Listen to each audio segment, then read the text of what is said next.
मेरी जिंदगी उतार चढ़ाव वाली रही। मैंने अमीरी भी देखी और गरीबी भी देखी। 2003 में मैं स्टॉक मार्केट में पैसे लगाया करता था और उसके बाद कब पैसे डबल और ट्रिपल होते गए पता ही नहीं चल पा रहा था। महंगा घर रखा हुआ था मैंने, महंगी गाड़ी रखी हुई थी, लोन पर सब कुछ लेता जा रहा था। कमाई ही इतनी ज़्यादा हो रही थी, मुझे लग रहा था ज़िंदगी मेरी सफल हो गई। उम्र मेरी 23 साल थी और मैं इतने ज़्यादा पैसे कमा चुका था। सभी स्टॉक मार्केट में मैं लगाता चला जाता और पैसे बढ़ते चले जाते। सपने हसीन होने लगे थे। मेरी गाड़ी को देखकर मेरे दोस्त जला करते थे। जो अभी पढ़ाई कर रहे थे उन्हें लगने लगा था कि मैं उनसे बहुत आगे निकल गया। लेकिन साल 2008 का रिसेशन वो सिर्फ इस देश को बर्बाद नहीं करके गया, मुझे भी बर्बाद करके गया। मैंने जितने पैसे लगाए हुए थे जिन स्टॉक्स में, वो सब के सब डूबे। अब तो घर की वो ईएमआई देने के पैसे मेरे पास नहीं थे, गाड़ी की ईएमआई देने के पैसे मेरे पास नहीं थे। वो घर भी गया, वो गाड़ी भी गई और मुझे सड़क पर आना पड़ गया। क्योंकि मैंने ग्रेजुएशन भी पूरी नहीं की थी तो मुझे जॉब भी नहीं मिल पा रही। मुझे होमलेस की तरह रहना पड़ रहा था और मैं सड़क पर ही गत्ते का छोटा सा घर बनाकर उसमें घुस कर रहता। वो तो भगवान का शुक्र है यहाँ पर ज़्यादा सर्दी नहीं पड़ती, वरना मेरा बुरा हाल हो जाता। फिर भी ज़िंदगी कितनी अच्छी हुआ करती थी और कितनी बुरी हो गई। इसी कारण मुझे शराब की लत लग गई थी। मैं अपने उस छोटे से गत्ते के घर के बाहर बैठा रहता। अब उसे घर भी नहीं कह सकते, एक डिब्बा था जिसमें किसी ने फ्रिज रखी होगी। घर के बाहर उसने ये डिब्बा रखा हुआ था, मैं उठाकर ले आया। सड़क के एक किनारे ही मैं सोया करता था। लोग मुझे कुछ ना कुछ दे जाया करते, उससे मैं पेट भरता। बाहर मैंने एक छोटा सा कटोरा रख लिया था। आते जाते लोग कुछ ना कुछ पैसे उसमें डाल लेते, जिससे मेरा गुजारा चल पा रहा था। और उन पैसों से सबसे पहले मैं शराब लेकर आता। शराब पीने की लत थी मुझे, जो बर्बाद होने के बाद लग गई थी। लगभग 1 साल तक मैं होमलेस ही रहा था और उसके बाद पुलिस ने मुहिम चलाई कि जितने होमलेस हैं उन्हें घर दिया जाएगा। मेरी किस्मत वहाँ भी नहीं जागी, लेकिन उस जगह से मुझे भगा दिया गया। अब एक ऐसी जगह पर मुझे रहना पड़ रहा था जहाँ लोगों का आना जाना बहुत ज़्यादा कम था। ये शहर के एक तरफ का इलाका था और एक घर के बाहर साफ सुथरी जगह देखकर मैंने वो गत्ते का डिब्बा वहाँ पर टिका दिया। अब यहाँ से कोई नहीं भगाएगा। पीछे एक घर था और उस घर में कोई रहता भी है या नहीं मुझे नहीं पता था। वो मुझे भगाएगा या रहने देगा ये भी मैं नहीं जानता था। लेकिन वहाँ वो रात गुजारने के बाद सुबह सुबह जब मैं खाने के लिए कुछ न कुछ पैसे इकट्ठे करने के लिए वहाँ से थोड़ा दूर गया था, मैं जान पाया कि यहाँ तो कोई भीख भी नहीं देगा, मुझे बहुत दूर जाना होगा। काम मुझे मिल नहीं पा रहा था और मुझे लग रहा था बस यहीं इसी तरह पड़े रहो, मुफ्त में पैसे मिलते रहते हैं, गुजारा होता रहता है, दोबारा तो उतना अमीर मैं हो नहीं पाऊँगा। वहाँ कुछ न कुछ सफाई का काम करके कुछ पैसे मिले, उन पैसों को लेकर मैं वहीं पर पहुँच गया। जब मैं वहाँ पहुँचा तो उस मकान का मालिक अपना गेट खोल रहा था। अब बहुत बेशर्म होना पड़ता है जब आपके पास घर ना हो। भले ही वो जगह उसकी थी, लेकिन कब्जा तो करना पड़ता है, ऐसे तो हर कोई भगाता रहेगा, मैं कहाँ रह पाऊँगा। मैंने चुपचाप गत्ते के उस डिब्बे में बैठकर उसकी तरफ घूरना शुरू कर दिया। मैं उसे डराना चाहता था कि मैं भी गुंडा हूँ, तुझे मार दूंगा। वो हंसते हुए उस गेट को बंद करके अंदर चला गया। यकीनन मुझे इस बात की खुशी हुई उसने मुझे भगाया नहीं। अब हर रोज़ ऐसा ही होने लगा था। मैं छुटमुट काम करने के लिए वहाँ से निकलता, कुछ बोतलें इकट्ठा करता, कुछ कचरा इकट्ठा करता, खाने पीने की चीज़ें मुझे उन डस्टबिन में मिल जाया करती। कुछ ना कुछ लोग थे जो यहाँ से गुजरा करते थे, वो $1-2 डाल दिया करते थे। वो आदमी कभी भी मुझे कुछ भी देकर नहीं जाता था जिसका घर पीछे था। कितना कमीना है, जब देख रहा है गरीब आदमी है फिर भी कुछ देने नहीं आ रहा। ऐसे लोगों को भगवान बिल्कुल माफ़ नहीं करना चाहिए। भले ही मुझे पता है मैं कामचोर हूँ, काम नहीं करना चाहता, फिर भी कुछ ना कुछ उसे देना चाहिए ना, हक है हमारा, भीख मांगना तो हक होता है ना। 20 से 25 दिन मैंने वहाँ पर गुजार दिए थे और इन दिनों में मुझे ये भी पता चल गया था वो आदमी कब वहाँ पर रहता है और कब वहाँ से चला जाता है। मैंने ख़ास तौर पर ये देखना शुरू कर दिया था कि वो सुबह से लेकर दोपहर तक घर से बाहर ही रहता है, कहीं दूर चला जाता है। और मुझे लगा इतने समय में घर के अंदर जाकर कुछ खाने का सामान तो लाया जा सकता है ना। इसे मैं चोरी नहीं मानता। चोरी तो कोई कीमती चीज़ चुराना होता है ना। खाने की चीज़ किसी के घर से उठा लेना चोरी थोड़े ना कहलाता है। ये मेरे नियम है। इसीलिए एक दिन सुबह सुबह जब वो गेट बंद करके वहाँ से चला गया था तो मुझे लगा मुझे घर के अंदर जाना चाहिए। तो मैं चुपचाप उस दीवार को फांद कर घर के अंदर चला गया। अब उस घर का जो मेन दरवाज़ा था वो बंद था, लेकिन एक तरफ की वो खिड़की खुली, वो भी किचन वाली। अब मैं उस खिड़की को थोड़ा सा ऊपर करके पहुंच गया किचन में। बहुत महंगा किचन था। वहाँ देखने लायक चीज़ें थी, महंगे महंगे चम्मच चांदी के बने हुए। एक बार मन किया चांदी का चम्मच जेब में डाल लूँ, फिर मेरे अंदर के ज़मीर ने मुझे कहा तू चोर नहीं है, तू ऐसी चीज़ नहीं उठा सकता। इसीलिए मेरे ज़मीर ने मुझे झकझोर दिया और मैं चुप करके फ्रिज की तरफ गया, खाने का सामान लिफाफे में डाला और मैं बाहर आ गया। मेरे ज़मीर ने मुझे चोरी करने से बचा लिया था। खाने का सामान चुराना मैं चोरी नहीं मानता। उस सामान को लेकर पहुंच गया मैं अपने उस गत्ते वाले घर में। चुपचाप चारों तरफ वो कपड़े टांग दिए और अंदर मैं इस तरह खा रहा था। बहुत समय बाद पेट भर कर खाना मिला था। वो ब्रेड के बड़े बड़े टुकड़े थे, मैं सारे समेट लाया था। वो ब्रेड को मैं पानी में डुबो डुबो कर खाता। वो गार्लिक ब्रेड थी जो मुझे सबसे ज़्यादा पसंद हुआ करती थी। वो महंगी होती है और 4 बड़े बड़े पीस उठाकर लाया था, जो शायद 2 बार में खा सकता था, एक दोपहर और एक शाम को। फिर भी मैंने सुबह सुबह सभी समेट दिए। पेट भर गया था और फूल भी गया था। पानी पीने के बाद मुझे लगा अब सो जाना चाहिए, काम धाम तो कोई है नहीं। मैं चुप करके सो गया। मैं उठा शाम को। अब शाम को थोड़ी थोड़ी भूख लगने लगी थी और मैं सोचने पर मजबूर हो गया, खाऊं तो क्या खाऊं। अब थोड़ा बहुत काम तो करना पड़ेगा। तो मैं कैन उठाने लगा, डस्टबिन के अंदर से इकट्ठे करने लगा। शहर के इस इलाके में लोग शराब की बोतलें काफ़ी ज़्यादा पिया करते थे। वो कांच की बोतलें डस्टबिन में डाल दिया करते। अब मैं इन्हीं बोतलों को इकट्ठा करता, कैंस को इकट्ठा करता और एक तरफ बेचने वाले के साथ मैंने बात कर ली थी। इस तरह मेरा जुगाड़ हो रहा था कुछ पैसों का। अब यही मैंने अपना धंधा भी बना लिया था। हर रोज़ मैं इसी तरह बोतलें इकट्ठा करता, पैसे जोड़ता, उससे खाने पीने की चीज़ लेता। कपड़े मैं ज़्यादा लेता ही नहीं था, जानबूझकर मैं फटे कपड़े पहनता। वहाँ से निकलने वाले मुझे भिखारी समझकर कुछ न कुछ कपड़े दे दिया करते। अब महंगे महंगे कपड़े भी मिला करते थे। वो कपड़े मैं तब पहना करता जब मुझे पार्क जाने का मन होता। मैं अच्छे से नहाता, पब्लिक पूल में जाकर नहा कर आता और उसके बाद पार्क में घूमने जाता। इस तरह वहाँ मैं अमीर दिखने का दिखावा किया करता। लेकिन बाद में जब मैं उस गत्ते के घर में होता तो होमलेस तो बनना ही पड़ता ना, तभी भीख मिलती। हर रोज़ खाने का इंतज़ाम करने के लिए सुबह सुबह मुझे काम पर जाना पड़ता था। अब नया इंतज़ाम हो गया। वो सुबह सुबह आदमी फिर से गया। दीवार फांदी मैंने, पीछे किचन की खिड़की खुली थी। फिर से मैं किचन के अंदर, फिर से फ्रिज खोली। वो गार्लिक ब्रेड फिर से पड़ी थी। इतना अमीर आदमी है, कल मैंने 5 गार्लिक ब्रेड उठा ली, उसे तो पता तक नहीं चला। इस बार फिर से 5 में से मैं 3 उठाकर लेकर जाता हूँ ताकि उसे शक भी ना हो जाए। हर रोज़ इसी तरह खा लिया करूँगा। इस तरह मैं 3 गार्लिक ब्रेड लेकर आया, आराम से पानी में डुबो डुबो कर खाई और फिर से सो गया मैं। शाम को वो कैन उठाए, बोतलें उठाई। इस तरह रात का इंतज़ाम हो गया मेरा शराब पीने का। अब हर रोज़ का काम हो गया था। मैं अगले 5 से 6 दिनों तक उस किचन में जाता, वो ब्रेड उठाता, कभी जैम उठाता, कभी फल उठाता, कभी सब्जियां।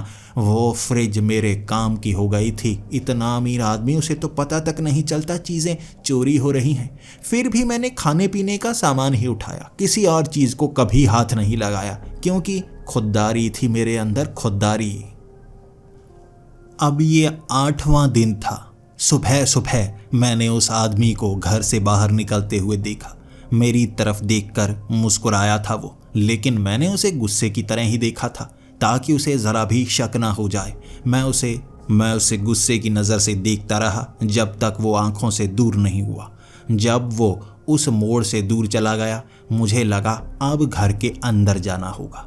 मैं दीवार फांदा और सीधा पहुंचा उस खिड़की के पास। वो खिड़की खुली थी। मैं घुस गया किचन में। उसके बाद मैंने फ्रिज खोली, पूरी फ्रिज खाली थी और इस चीज़ से मैं बहुत ज़्यादा चिढ़ गया। उसे कहीं शक तो नहीं हो गया कि मैं चोरी करने के लिए आता हूँ, इसीलिए उसने फ्रिज में कुछ रखा ही नहीं। लेकिन इतना अमीर आदमी है, इतनी महंगी गाड़ी है उसके पास, घर में खाने का सामान नहीं रखा, कहीं ना कहीं तो रखा होगा। मैंने किचन का वो दरवाज़ा थोड़ा सा हिलाया तो मुझे पता चला मैं उस दरवाजे को खोलकर घर के अंदर भी जा सकता हूँ। अब आराम से कदम रखते हुए मैं उस दरवाजे के पास गया। मुझे एक और चीज़ का भी डर था, कहीं घर में कोई उसकी गर्लफ्रेंड तो नहीं रहती। मैंने किसी लड़की को देखा तो नहीं, फिर भी डर काफ़ी ज़्यादा लग रहा था। जैसे ही मैंने वो दरवाज़ा खोलकर अंदर वाले उस घर को देखा, यकीन कीजिए इससे ज़्यादा सुंदर घर मैंने कभी देखा ही नहीं।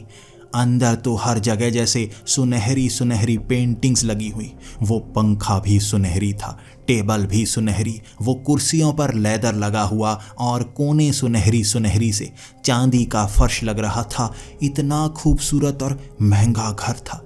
ये घर जब मैं बहुत ज़्यादा सफल था तब भी सोच नहीं सकता था। ये तो बड़ा अमीर आदमी है, पता नहीं क्या काम करता है। वैसे तो ज़्यादातर अपनी वो महंगी गाड़ी में जाता है, लेकिन कभी कभी चल कर जाता है, और एक दिन तो वापस टैक्सी में आया था। कैसा इंसान है, अगर इतने पैसे हैं उसके पास तो वो थोड़ा गरीब बनकर क्यों रहता है, ताकि किसी को शक ना हो। ज़रूर कोई लीगल काम तो करता होगा, लेकिन चलो मुझे क्या, मैं तो खुददार आदमी हूँ, किसी चीज़ को हाथ नहीं लगाऊंगा। खाने की चीज़ें कहाँ रखी हैं इसने? मैं खाने की चीज़ें ढूंढना चाहता था।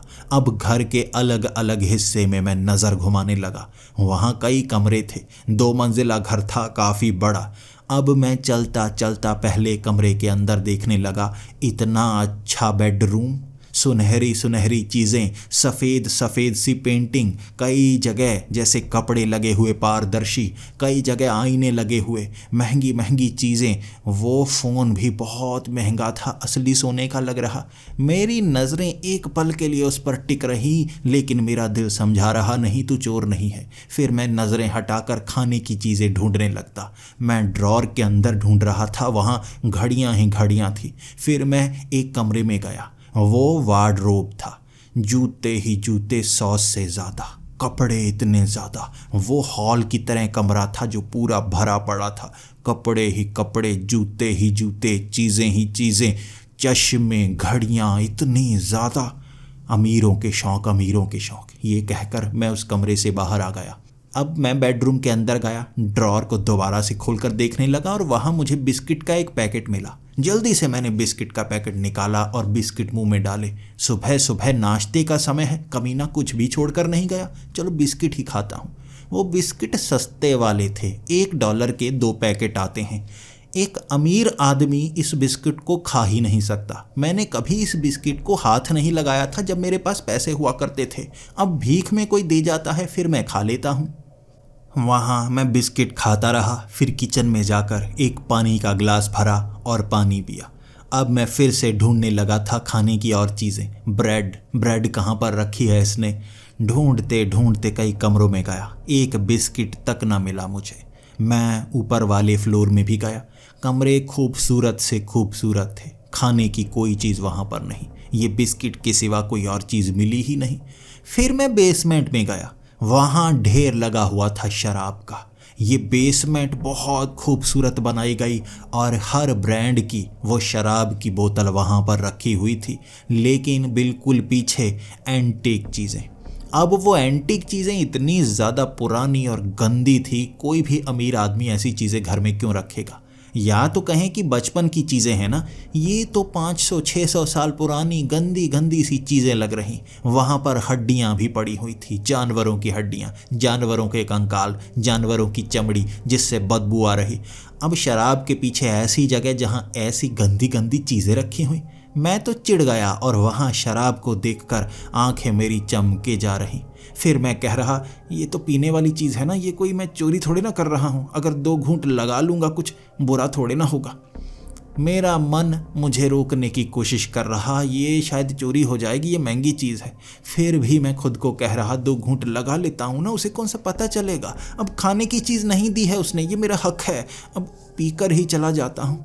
आगे एक ऐसी बोतल पड़ी थी जो वाइन की थी। वो $10,000 की एक बोतल थी। जब मैं अमीर हुआ करता था एक बार उस बोतल को घर पर लेकर आया था। यहाँ तो वो 50 बोतलें पड़ी हुई थी। एक बोतल को खींचा मैंने रैक से, उसके ऊपर का कॉर्क उतारा और ग्लास में भरा। उसे आधा भरा क्योंकि इसे नीट पीना पड़ता है, ये वाइन है और शराब नहीं। फिर पहला सिप लिया और मज़ा आ गया। मैं हर रोज़ शराब पीता हूँ लेकिन महंगे वाली पिए हुए बहुत समय हो गया। मैं गटक गया वो आधा ग्लास, फिर से भरी मैंने आधा ग्लास और गटका, फिर से भरी आधा ग्लास और गटका। इस तरह करते करते मैं वो आधी बोतल पी गया। फिर बाकी बोतलें पड़ी थी। मैंने सोचा थोड़ा थोड़ा टेस्ट तो कर लूँ ना। वो महंगे वाली $50,000 की एक बोतल, एक पैग उसका भी लगा कर जाता हूँ। मैं आगे गया, थोड़ी सी वो भी ग्लास में डाली, अब वो भी पी। मैंने ध्यान दिया मेरी टांगें लड़खड़ाने लगी थी। मैं थोड़ा थोड़ा हिलने लगा था। हर चीज़ को मैं देखता ऐसा लगता वो चीज़ मेरी तरफ आ रही है। बोतलें भी जैसे पलकें झपका रही हों। बोतलें हिलने लगी थी, मेरी टांगें भी चढ़ गई थी मुझे और मुझे लगा जल्दी से निकलो यहाँ से। कहीं मैं यहाँ बेहोश हो गया ना, वो अमीर आदमी आ जाएगा, पुलिस को बुलाएगा और फिर मैं फंसा। उस बेसमेंट से लड़खड़ाते लड़खड़ाते जब मैं ऊपर पहुंचा, दरवाज़ा खोला मैंने और वो आदमी बिल्कुल मेरे सामने। एक पल के लिए जो नशा था ना वो उतर गया एक चुटकी बजाते ही। वो सामने गुस्से से खड़ा मेरी तरफ देख रहा। अब मैं क्या करता? मैं कहने लगा, अरे अरे ये आपका घर है, मुझे लगा मैं गत्ते में घुसा हूँ। तभी उसने घुमाकर एक चांटा मारा और कहा, अच्छा तो गत्ता इतना बड़ा हो गया तुम्हारा। और मुझे लगा था वो पुलिस को बुलाएगा। फिर से मैंने बात घुमानी चाहिए। अरे जादू जादू जादू, मैं तो अपने उस गत्ते में था, यहाँ कैसे आ गया? जादू हो गया, जादू। उसने फिर से घुमाकर एक चमाट लगाई और कहा, सारे जादू निकलेंगे, सारे जादू निकलेंगे। चोरी करने के लिए आता है ना यहाँ पर तू, चोरी करने के लिए। मैंने कहा, आपको मैं देखने में चोर लगता हूँ? खुददार आदमी हूँ, खुददार आदमी, कभी भी चोरी नहीं करता। जैसे ही एक और चमाट पड़ी, मैं कहने लगा, वो थोड़ा बहुत चुरा लेता हूँ, भूख तो मुझे भी लगती है ना, खाने का सामान लेता हूँ। आज गलती से मेरा पैर फिसला, वहाँ मैं किचन में था, वो फ्रिज को खोलने वाला था, मेरा पैर फिसला और फिसलते फिसलते यहाँ बेसमेंट में गिर गया मैं। उसके बाद उसने मेरे करीब आकर मेरे मुंह को सूंघा और एक और चमाट लगाई और कहा, अच्छा गिरते गिरते शराब भी पी आए। 3 बोतलें अलग अलग टाइप की, उन तीनों में कितना कितना पिया है वो भी बता सकता हूँ मैं। ये कहकर उसने एक और चमाट लगाई। अब मुझे गुस्सा आने लगा था। अगर चोरी करते हुए पकड़ा है तो पुलिस को बुलाए, इस तरह मुझे मारे क्यों जा रहा है? यहाँ नियम है कि चोर पकड़ा भी जाए उसे ज़्यादा पीटा नहीं जा सकता। मैं गुस्से में आ गया। अच्छा अब हाथ उठाना बंद करो, जो करना चाहते हो वो करो। वैसे भी मैं सड़क पर रहता हूँ, जेल में रहूँगा, मेरा कुछ नहीं जाएगा, खाने को तो मिलेगा ना।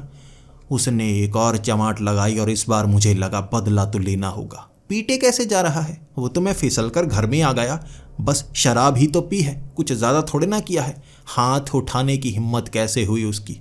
पास में एक झाड़ू पड़ा था, मैंने झाड़ू उठाया और जैसे ही मैं उसके मारने वाला था वो झाड़ू हाथ से गायब। झाड़ू कहाँ गया मुझे पता ही नहीं चला और उसने सामने से एक और चमाट। अब इस चमाट के बाद मेरी दोनों तरफ की गाल लाल हो गई थी और मैं गुस्से से चिढ़ चुका था।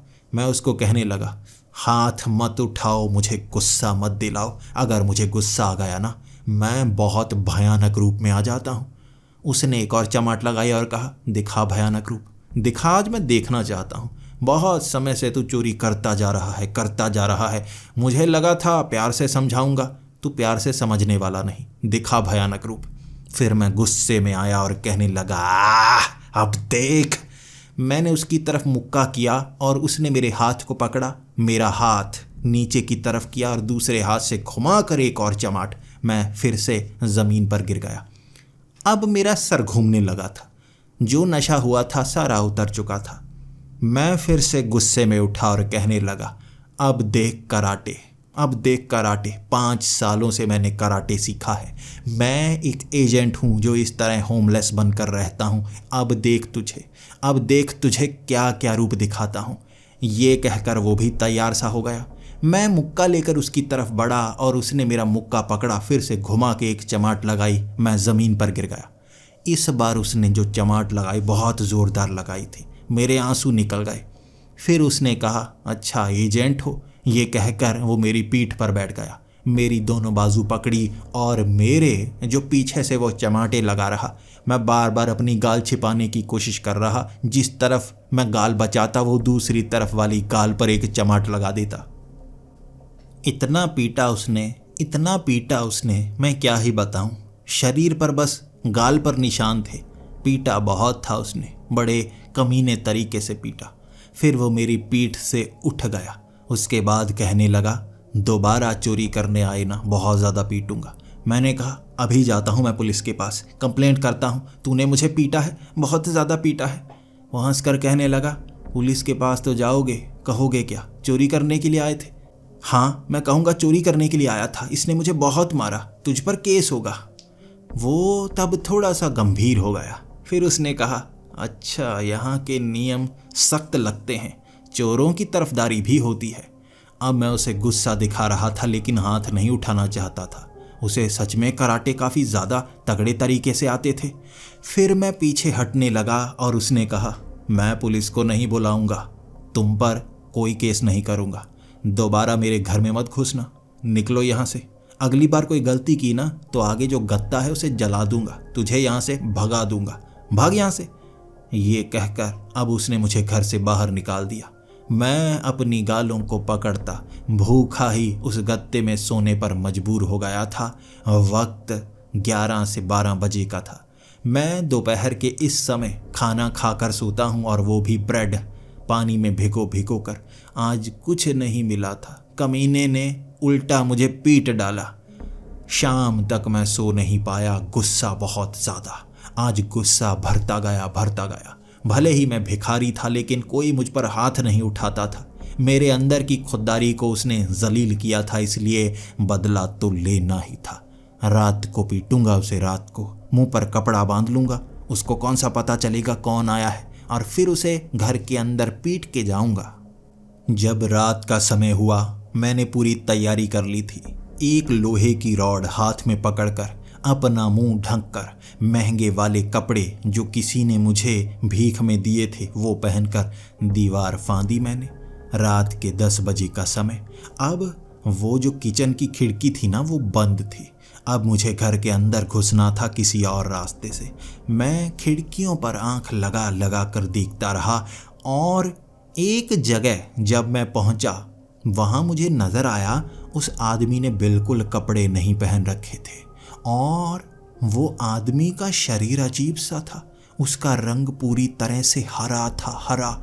आखिर ये क्या चीज़ है? इसने शरीर पर रंग लगाया हुआ है। कोई पेंटिंग कंपटीशन चल रहा है या क्या कर रहा है? ये कैसी फैंटेसी है इसकी? ये सोचकर मैं हैरान सा हो गया और अब उसे देखना चाहता था वो घर में करता क्या है। उसके बाद उसने चुटकी बजाई और उसके शरीर पर कपड़े आ गए। हरा रंग साफ हो गया था, हरे रंग का सूट पहन लिया था उसने ऊपर। मैं बस आंखें खोलकर देखता रहा, ये कैसा जादू है? ये तो कोई जादूगर सा लगता है। उसका पीछा करने लगा। मैं पीछा बाहर से कर रहा था, एक खिड़की से दूसरी खिड़की। अब मैं दूसरी खिड़की से देखने लगा। वो बेडरूम में गया और वहाँ अपने आप उड़ती हुई चीज़ें उसके पास आ रही। वो टीवी को चुटकी से चला चुका था। उसके हाथ में उड़ता हुआ रिमोट आया था। उसने छत का रंग बदल दिया था। अब मैं ये देख रहा और अचानक वो चौकन्ना सा हो गया।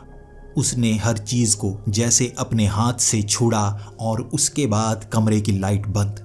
वहाँ पूरी तरह से अंधेरा था और मुझे लगा उसे पता तो नहीं चल गया, मुझे किसी और कमरे की तरफ जाना होगा।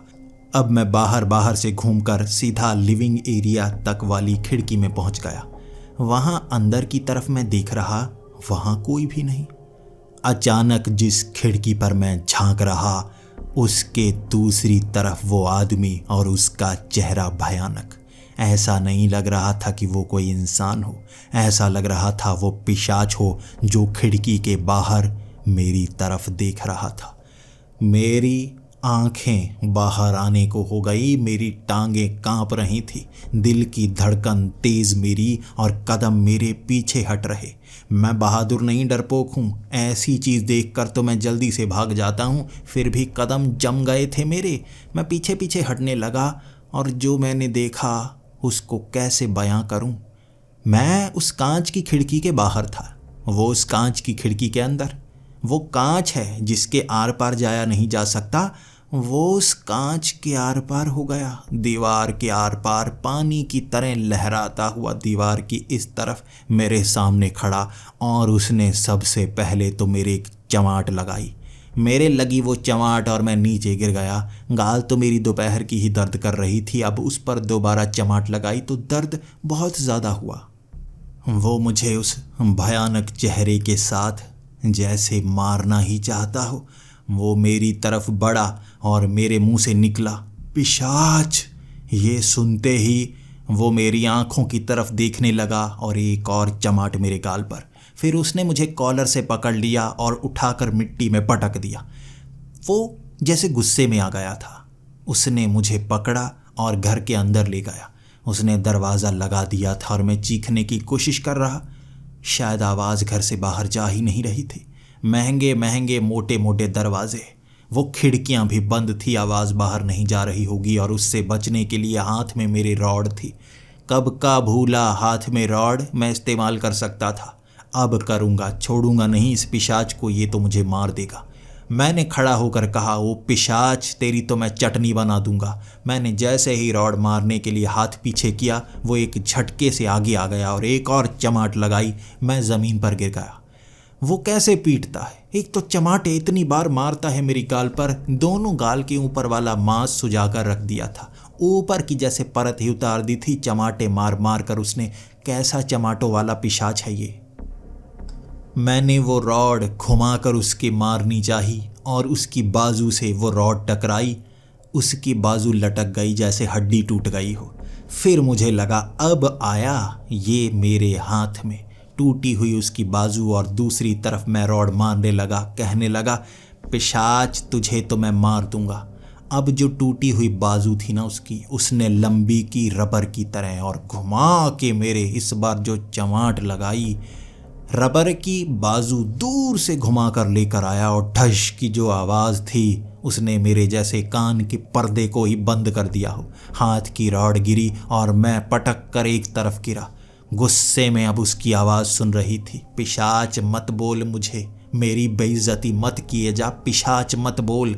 अब मेरी छाती पर बैठ गया और उसने चमाटे सीधे हाथ से मारी।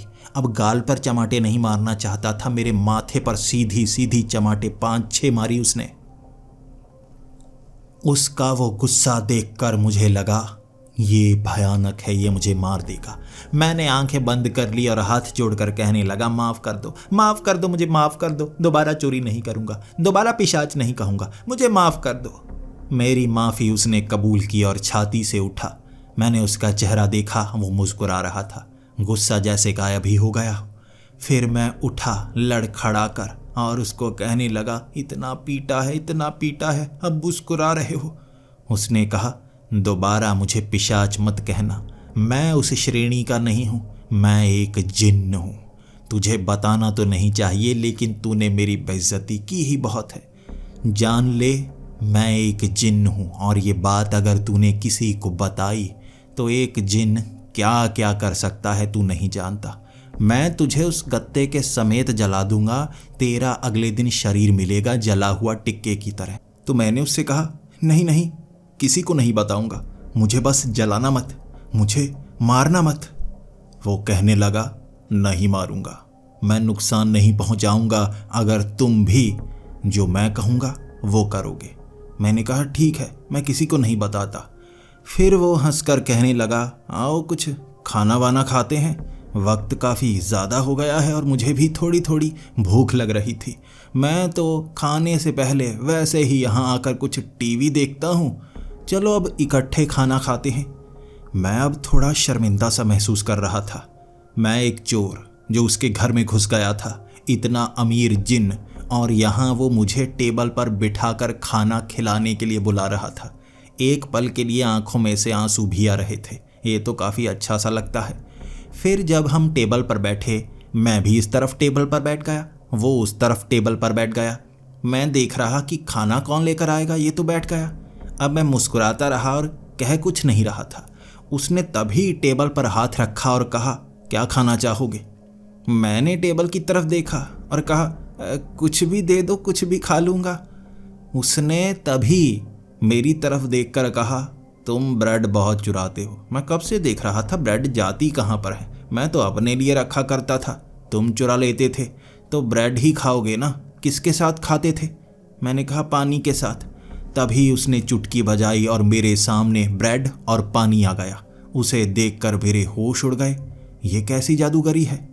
कई बार तो मैंने सुना था कि जो जिन्न होते हैं वो हमारी मन मांगी मुराद पूरी करते हैं, जबकि कई लोग कहते हैं जिन्न तो बड़े खतरनाक होते हैं, भूतों से भी ज़्यादा खतरनाक, वो हमें मारने की कोशिश करते हैं। अब किसकी बात पर यकीन करता? जो मेरे सामने हो रहा था मुझे तो उस पर ही यकीन करना था। मैंने जो कहा उसने मेरे सामने पेश कर दिया। अब मुझे लगा ये जिन्न है, जो कहूँगा वो देगा। मैंने कहा, थोड़ा चिकन टिक्का मंगा देते तो वो भी अच्छा रहता। फिर वो मेरी तरफ घूर कर देखने लगा और कहने लगा, चिकन टिक्का? ऐसा करता हूँ 5-10 किलो ताज़ा चिकन ही मंगवा देता हूँ, खुद ही बना बना कर जो खाना चाहते हो वो खा लेना। मैंने कहा, हाँ ठीक है, मेरे कुछ दिन निकल जाएंगे। फिर उसने दूर से ही अपनी बाजू लंबी की और मेरे एक चमाट लगाई और कहा, अब मैं और नहीं मारना चाहता, ये बेवकूफ़ियाँ मत करो। मैं तुम्हारा गुलाम नहीं हूँ, तुम मेहमान हो तो इंसानों की तरह मेहमान नवाजी कर रहा हूँ। तुमने जो मांगा मैंने दिया, अब तो तुम नखरे दिखाने लग पड़े। फिर मैंने उससे कहा, हाँ हाँ ठीक है, आप भी खाइए ना, आप कुछ खा नहीं रहे। तभी उसने हाथ घुमाया और अपने सामने बहुत अच्छा खाना रखा। एक अफ़गानी टिक्का था, एक तरफ सुशी पड़ा था, एक तरफ मछली, थोड़े चावल, कुछ चटनियाँ भी वहाँ पर थी। मेरे मुंह में पानी आए जा रहा, लेकिन अब मैं और चमाट नहीं खाना चाहता था। मैं तो वो गार्लिक ब्रेड को पानी में भिगो कर खाए जा रहा। अब जिसकी जैसी किस्मत उसको वैसा ही मिलेगा ना। उसके बाद मैंने उससे कहा, तुम एक जिन्न हो, तुम्हारे पास तो कितनी शक्तियां हैं, तो तुम इस घर में क्यों रहते हो? और क्या यहाँ जो लोग हैं जिसे मैं साधारण इंसान समझता हूँ वो भी तुम्हारी तरह जिन्न हैं जो बहुत ज़्यादा अमीर होते हैं? उसने हंसते हुए कहा, नहीं ऐसा नहीं है, मैं तो मजबूरी में फंसा हुआ हूँ। अब यहाँ से जाऊँगा तो कहाँ जाऊँगा?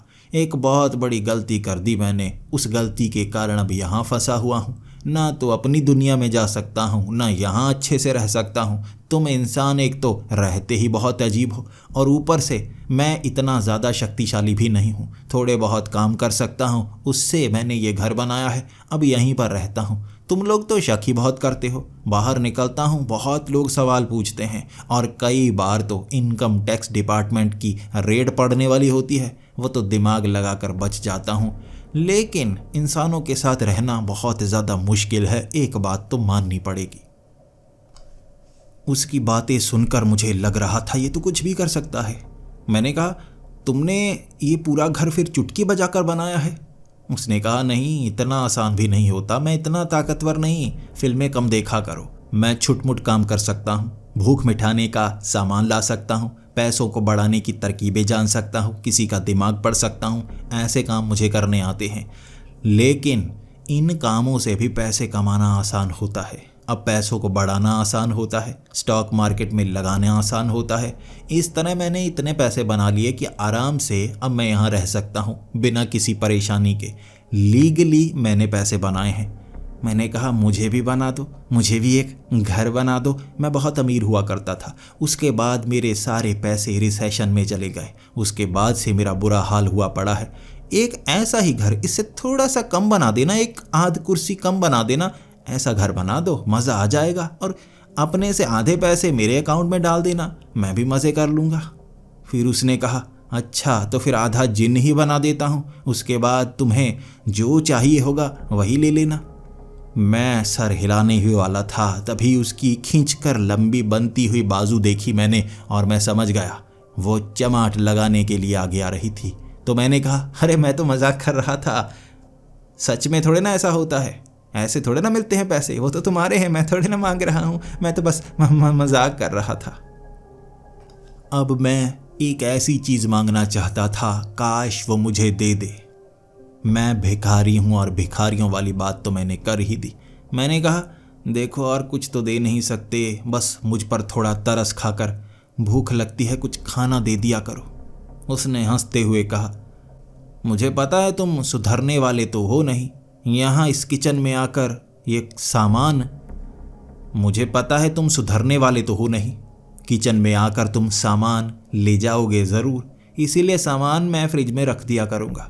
यहाँ आना, फ्रिज से सामान लेना और निकल पड़ना, लेकिन किसी और चीज़ को मत उठाना। जिस दिन मुझे पता चला ना तुमने और किसी चीज़ की चोरी की है और नीचे जो बोतलें पड़ी हैं उनकी चोरी की है, चमाटे मारता रहूँगा, चमाटे पूरा दिन, गालें सुझा दूँगा और ऊपर से नीचे तक सुझा दूँगा जहाँ भी नरम नरम हिस्से हैं।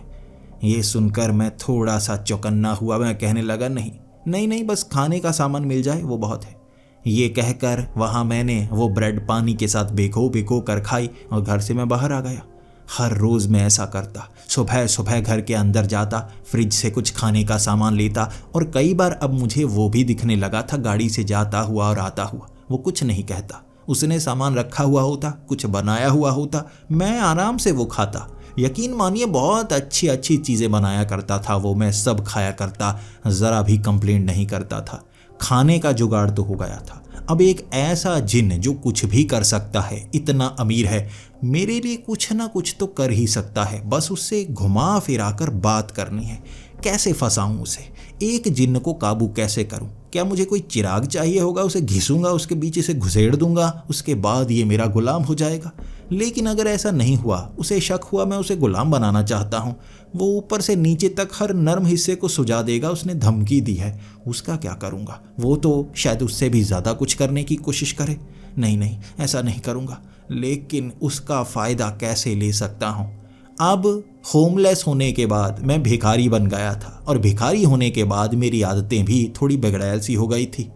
बैठे बैठे पैसे चाहता था मैं, कमाने की ज़रूरत ना पड़े मुझे, दोबारा पहले जैसा अमीर बन जाऊं, उसके बाद मज़ेदार चीज़ें खाऊंगा, दोबारा गरीब नहीं होऊंगा। मैं बस उतने पैसे को अपने पास रखूंगा और हमेशा अय्याशी करता रहूंगा।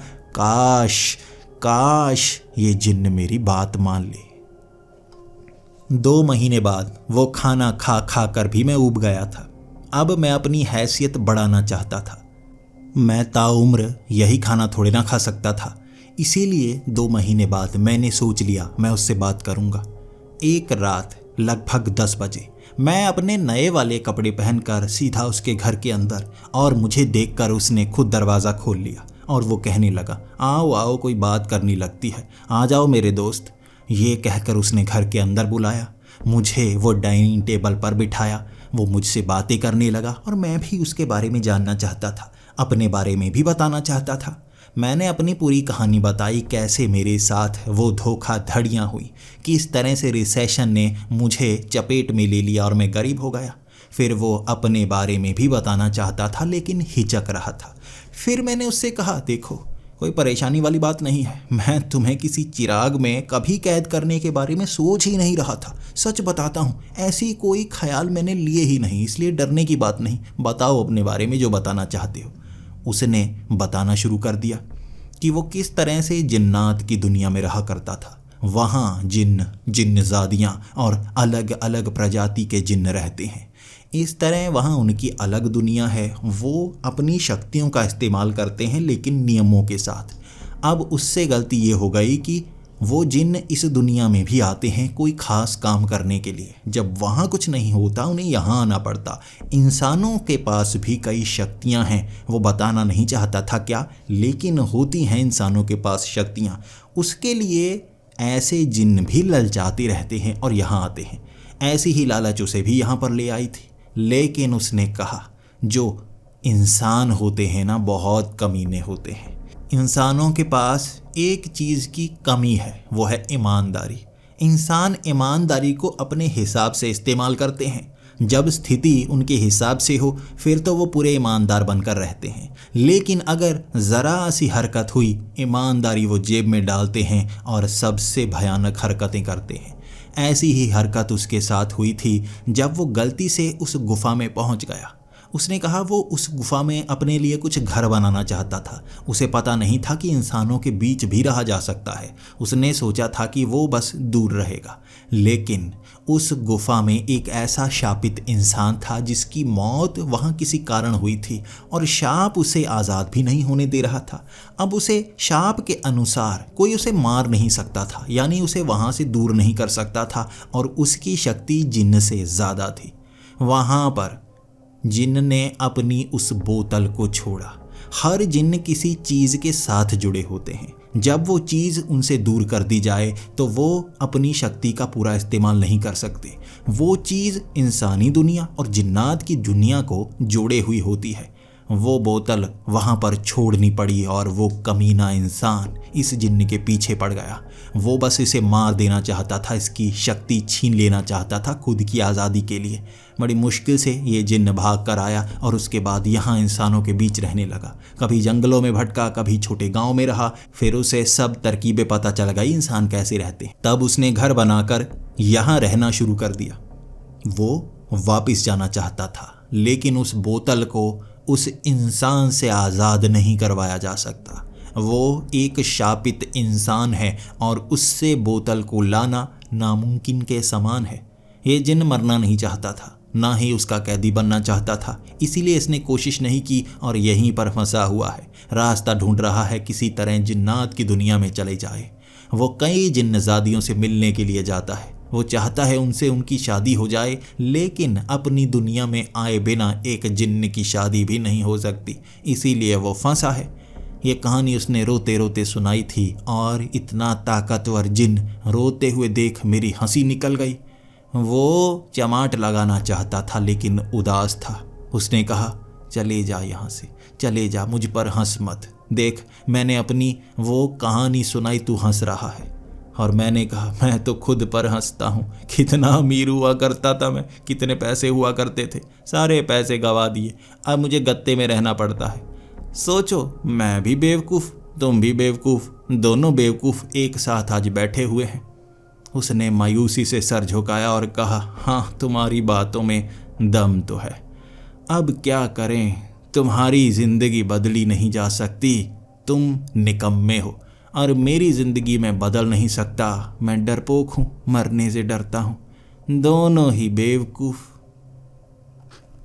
यहाँ मुझे लगा मैं ये काम शायद कर पाऊँगा। मैंने उसको कहा, तुम मेरा काम कर दो, मुझे अमीर बना दो, मैं तुम्हारा काम कर देता हूँ। तुम्हारे लिए वो बोतल ला दूँगा, सौदा पक्का? उसकी आंखें चमकी और वो कहने लगा, तुम ये काम कर सकते हो। मैं इतना शक्तिशाली जिन्न उस इंसान को हरा नहीं पाया तो तुम कैसे हराओगे? उसके पास ऐसी शापित चीज़ें हैं जिसके ज़रिए वो कुछ भी कर सकता है, लेकिन कैद है वो उस गुफा में, उससे नहीं निकल सकता और मैं उस गुफा में जाऊंगा नहीं। क्या तुम वहाँ से उस बोतल को ला सकते हो? मैंने कहा, हाँ, अगर तुम्हें बोतल मिली तुम अपनी दुनिया में जाओगे? उसने कहा, हाँ। मैंने कहा, सब कुछ मेरे नाम करके जाना। वो पहले तो सोचने लगा, फिर उसने शर्त रखी, वो तो ठीक है, लेकिन जब मैं इस दुनिया में आना चाहूँगा तो ये घर मेरे इस्तेमाल के लिए भी रखना। मैंने कहा, डन। जब तुम आओगे तुम भी इस्तेमाल करना मेरे भाई की तरह, और वरना सारा घर मेरा। हम दोनों में सहमति हो गई। अब उसने बताया वो गुफा कहाँ है। अब मान तो मैं गया था, चीज़ें तो मेरी हो जाती, लेकिन बोतल लानी पड़ती।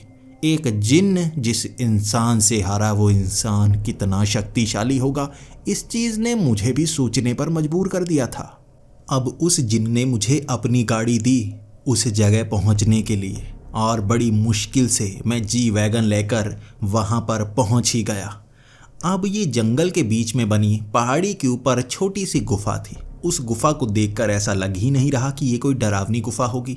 आसपास 2 झरने दिख रहे थे, खूबसूरत पेड़ पौधे लगे हुए। दिन का वक्त था और दिन में तो वैसे भी भूतों से डर नहीं लगता। ये आखिर क्या हो सकता है? जैसे ही मैं उस गुफा में पैर रखने वाला था, वहाँ झरनों की आवाज़ एकदम से बंद। ऐसा लग रहा था झरने चलने ही बंद हो गए, लेकिन ऐसा कैसे हो सकता है? मैं इधर उधर झांकने लगा। झरने सूख चुके थे, नीचे भी पानी मौजूद नहीं।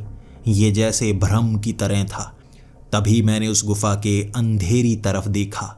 सामने खड़ा एक भयानक सा प्रेत जो मुझे देखकर गुर्रा रहा और उसने भारी आवाज में मुझे कहा था, मौत तुम्हारा इंतजार कर रही है। और मैंने भी तभी बोला, सौदा तुम्हारा इंतजार कर रहा है, डील करोगे? ये बात सुनने के लिए जैसे वो तैयार ही नहीं था। वो भौंचक्का सा हो गया और कहने लगा, तुम मौत से नहीं डरते? कौन से सौदे की बात कर रहे हो? मैंने कहा, तुम कैद हो इस गुफा में, यहीं शाप के जरिए जुड़े हुए हो, ढूंढ रहे हो रास्ता आज़ादी का। मैं रास्ता लेकर आया हूं आज़ादी का, करोगे सौदा? उसने कहा, आज़ादी तो मैं लेना चाहता हूं, लेकिन तुम्हें क्या फ़ायदा? बदले में तुम क्या चाहते हो? मैंने कहा, बोतल, मुझे बस एक बोतल चाहिए। वो कहने लगा, बोतल? कौन सी, विस्की या रम? मैंने कहा, नहीं नहीं, वो वाली नहीं, मुझे खाली वाली बोतल चाहिए। तुम्हारे पास एक बोतल है, जिन्न की बोतल, उसकी शक्तियाँ उससे जुड़ी हैं, मुझे वो बोतल दे दो, मैं तुम्हें तुम्हारी आज़ादी दे दूँगा। फिर वो बहुत ज़्यादा चिढ़ गया और कहने लगा, जिन्न ने भेजा है, खुदा नहीं सका तो तुम्हें भेजा है मरने के लिए, और तुम चालाकी से फंसा रहे हो मुझे। तुम तो इंसान हो, तुम मुझे आज़ाद कैसे कर सकते हो जब एक जिन्न न कर सका? तब मैंने उससे कहा, देखो, मारे तो तुमने हज़ारों लोग होंगे, तुम मार मार कर थक नहीं गए, मुझे भी मार दोगे, लेकिन ऐसा सौदा दोबारा नहीं मिलेगा। तुम यहाँ से आज़ाद होना चाहते हो या नहीं? अगर नहीं चाहते तो मार दो। वो अब खुद चिंता में था और अपने हाथों को रोक रहा, हाथों को मल रहा और कह रहा, क्या करूं, अब क्या करूं? आज़ाद तो मुझे भी होना है, अगर तुम आज़ाद कर सकते हो तो बताओ कैसे? मैंने कहा, तुम मुझे बोतल दो, मैं तुम्हें आज़ाद करूंगा। मैं उस जिन्न को यहाँ लेकर आऊँगा। तुम्हारी आज़ादी इस गुफा से जुड़ी हुई है, तुम इस गुफा से बाहर नहीं आ सकते, लेकिन इस दुनिया से अलग दुनिया में तो जा सकते हो ना। यहाँ से बाहर निकले तुम आज़ाद हो गए, फिर कहीं भी जा सकते हो। और जिन्न ऐसा कर सकता है, लेकिन जिन्न डरता है तुम उसे मार दोगे।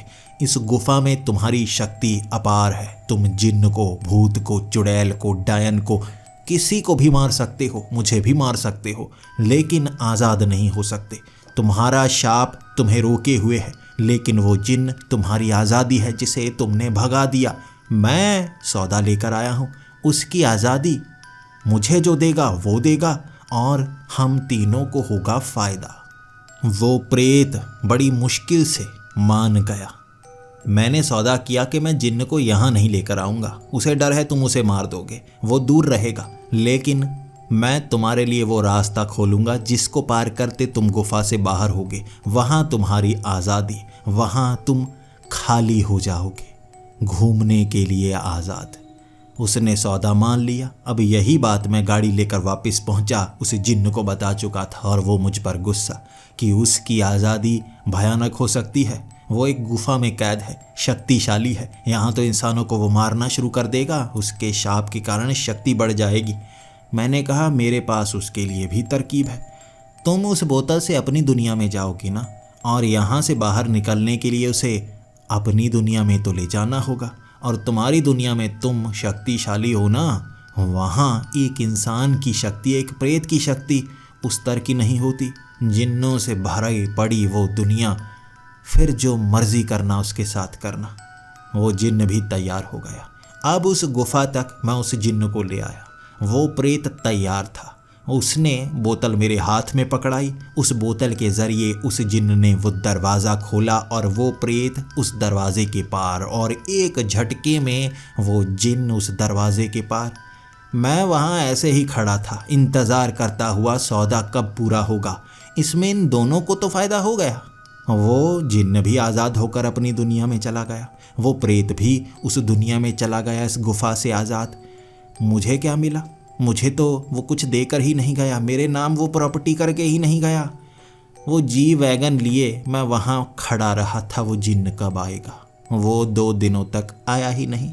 वहीं रहा मैं, पत्ते खा खा कर गुजारा किया मैंने। गुफा में ढूंढा कोई काम की चीज़, वहाँ बोतलें, चिराग, ऐसी चीज़ें पड़ी हुई थी, लेकिन कहीं भी कोई कीमती चीज़ नहीं। वो जी वैगन लेकर मैं वापस आ गया और वो कमीना जिन्न ताला लगा कर गया था घर को। घर के अंदर घुसने का कोई रास्ता नहीं और गाड़ी में तेल डलवाने के मेरे पास पैसे नहीं। गाड़ी मैंने गैरेज में लगाई और गत्ते में सोना शुरू। 15 दिनों तक गत्ते में सोता रहा और अपनी किस्मत को रोता रहा। 15 दिन बाद उस घर के अंदर लाइट्स चली थी। मैं भाग कर घर के अंदर गया।